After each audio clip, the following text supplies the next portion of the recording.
नगर जिल्ह्यातील राहुरीमधील ॲडव्होकेट मनीषा आढाव व ॲडव्होकेट राजाराम आढाव या वकील दाम्पत्याच्या हत्येच्या घटनेने संपूर्ण वकिलांच्या संरक्षणाचा प्रश्न ऐरणीवर आला आहे।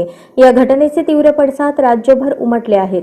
सोलापूर वकील संघाने देखील सोमवारी 29 जानेवारीला न्यायालयाच्या कामकाजापासून अलिप्त राहून तर मंगळवारी 30 जानेवारी 2024 रोजी लाल फीत लावून कामकाज करत अनोख्या पद्धतीने निषेध व्यक्त केला।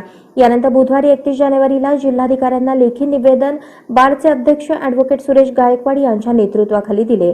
या निवेदनात वकिलांवर वारंवार होणारे हल्ले चिंताजनक असून राज्यात कायदा व सुव्यवस्थेचा प्रश्न निर्माण होत आहे। याला आळा घालण्यासाठी नवीन कडक कायदे होणे आवश्यक आहे।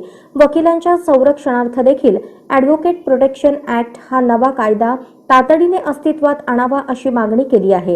यावेळी वकील संघाचे पदाधिकारी उपाध्यक्ष असीम बांगी, सचिव करण भोसले, सहसचिव अनिता रणशृंगारे, ज्येष्ठ वकील VS उजळंबे, शरद पाटील, प्रसाद काशीद, अविनाश कडलासकर, मंगेश श्रीखंडे, वैजयंती काशीद, अश्विनी क्षीरसागर, प्रियांका सोलनकर, सादिक इनामदार, मुफ्तकाम जहागीरदार, वसीम शेख, मळसिद्ध देशमुख, मंगेश खंडागळे आदी उपस्थित होते।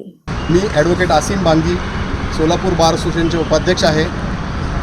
दिनांक 25/1/2024 रोजी राहुरी अहमदनगर येथील वकील दाम्पत्य आढाव, ॲडव्होकेट राजाराम आढाव व त्यांची पत्नी मनीषा आढाव यांचं निर्गुण करण्यात आलेलं आहे। त्या बाबतीत दिनांक 29/1/2024 रोजी सोलापूर बार असोसिएशनमध्ये निषेध सभा घेण्यात आली होती। त्या सभेमध्ये ठरल्याप्रमाणे आज सोलापूर बार असोसिएशनचे पदाधिकारी व सर्व वकील बांधव भगिनी हे आज निषेध व्यक्त करून ॲडव्होकेट्स प्रोटेक्शन ॲक्ट अंमलात आणावा यासाठी माननीय कलेक्टर साहेब यांना निवेदन दिलेले आहे। सबंध महाराष्ट्रामधून सदर हत्येचा निषेध होत आहे।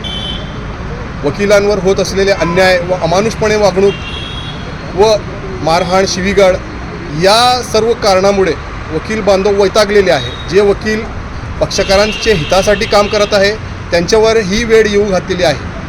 त्यामुळे आमची राज्य शासनाला विनंती आहे की त्वरित ॲडव्होकेट्स प्रोटेक्शन ॲक्ट अंमलात आणावं, अन्यथा सर्व राज्यभरातून वकील बांधव हे पेटून उठणार आहेत।